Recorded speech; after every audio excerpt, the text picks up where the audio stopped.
Kuzangpo and welcome to Bhutan This Week. I'm Tenzin Rabki. In this week's top stories, Their Majesties the King and the Gyaltsen are in penciling on a tour to the southern Dzongkhaks. The Anti-Corruption Commission of Bhutan will take the Gelpushing land case to the Mongar Dzongkhak court.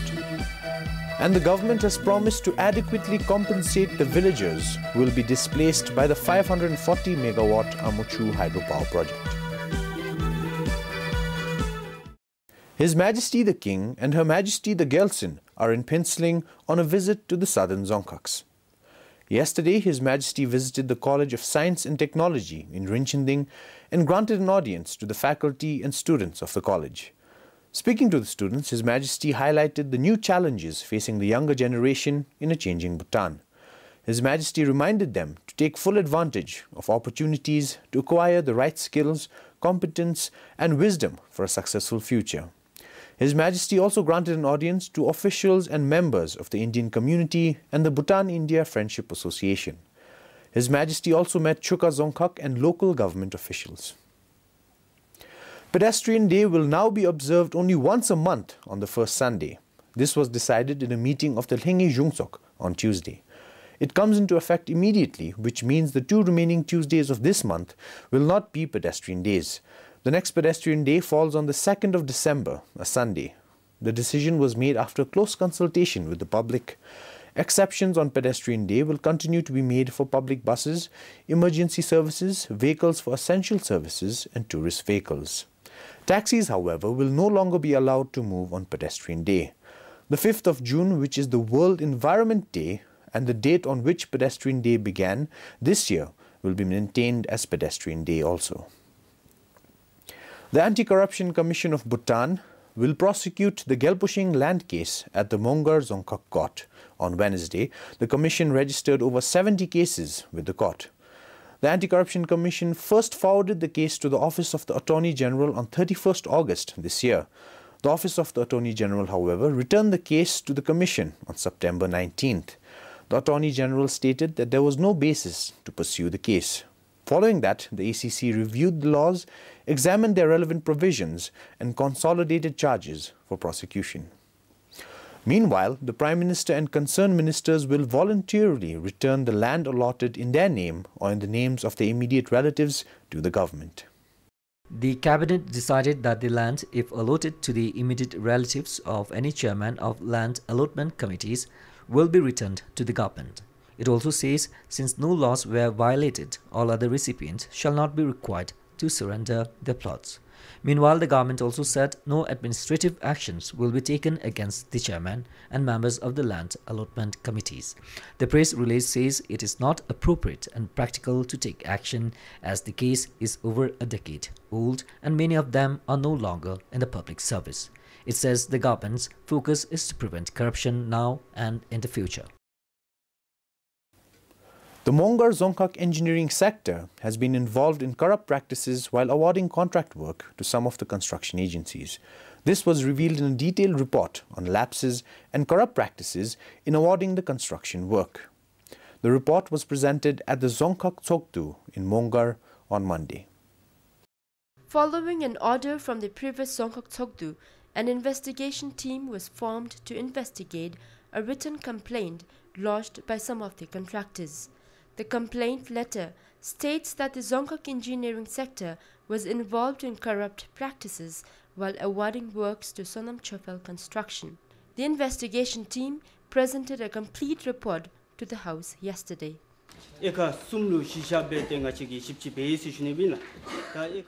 When we investigate the case, we divide it into 3 different areas. Firstly, we discuss with the people involved. Secondly, we did paperwork verification, and finally, the physical verification, visit the workplace and its output.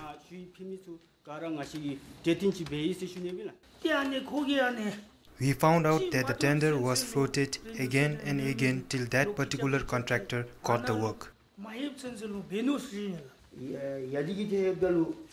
At Yadi, there were suspicions that the maintenance took place before the completion of the work.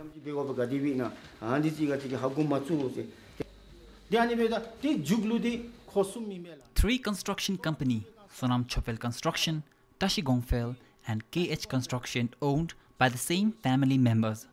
So everywhere these three got to work. If such things prevail, then where is the government's vision of equity and justice? However, some of the GUPs did not fully support with the investigation report, while majority remained silent as the report accused both the engineering sector as well as the contractor. Though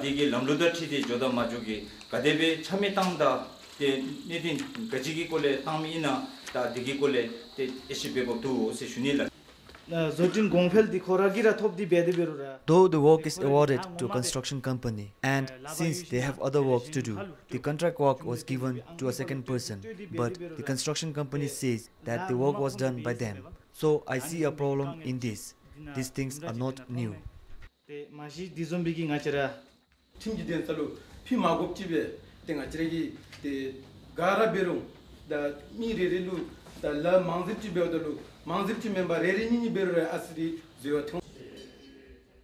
Dzongkhag engineer, Sring Nyidub, did not comment anything, saying that he would respect the decision of the House and the investigation team. However, Mongar Zongda said it is not a serious concern as viewed. Even we did not find any corruption in the case. But yes, there are some procedural lapses. This has happened mainly because when we carry out most of the work, we normally rely on trust and confidence. So we never doubt somebody would cheat us. To make the contractors involved accountable, some of the members suggested that the contractor be denied from getting contract works in future as practiced in other Dzongkhags. After much decision, the House resolved that the case will be submitted to the Dzongkhag administration for necessary actions. Kampal for Kyungatashi, Cheche, BBS News. The government has promised to adequately compensate villagers who will be displaced by the 540 megawatt Amuchu hydropower project. A detailed project report says about 1,700 people are likely to be displaced by the project. The Amuchu hydropower project is also one of the projects that will help realize the country's goal of meeting 10,000 megawatt of electricity by 2020. However, this is also a project that is going to displace highest number of households till date. Understanding this sensitivity both economically and socially, Economic Affairs Minister Khandung Wangchu said villagers will be adequately compensated. And then in addition, from the hydropower sector, what we give is for every acre that we take over, of course all the compensations are given, but we have decided that 10,000 units of power will be provided free till the end of the lifeline of the project to those households affected. We also have a provision that those who are adversely affected, more than the general, those people who lose land plus houses and they have to be totally displaced. Each one of us. The Prime Minister said the government has always tried to ensure that the people displaced as a result of state activities have always been optimally compensated to the people's satisfaction.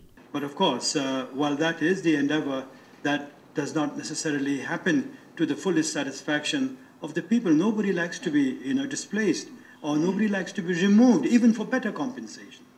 The project requires over 5,300 acres of land, of which more than 500 acres belong to the locals from 5 gyeoks in Samsi and Chuka. Pemasuki for BBS News. Kinle Yangden, a civil engineer with the Bhutan Power Corporation, and Tsiring Wangchuk, the chief associate architect with Kandra Designs, have won the competition on design for energy-efficient buildings. Kinle Yangden emerged winner in the single-family home category and Tsiring Wangchuk in the community center category. They received their certificates on Wednesday from the managing director of the Austrian Development Agency. Kinle Yangden and Tsiring Wangchuk will get an opportunity to attend a 3-week training at the Summer Academy on Green Building Solutions in Vienna, Austria in July next year. The competition was held earlier this year in July. It was initiated by the Austrian Development Corporation in collaboration with the Department of Renewable Energy of the Ministry of Economic Affairs. Prime Minister Jigme Tinle said for the country's economic growth, providing credit to the private sector is important. However, in the current situation, it is a collective responsibility of the government, concerned organizations and the private sector to initiate measures to resolve the issue.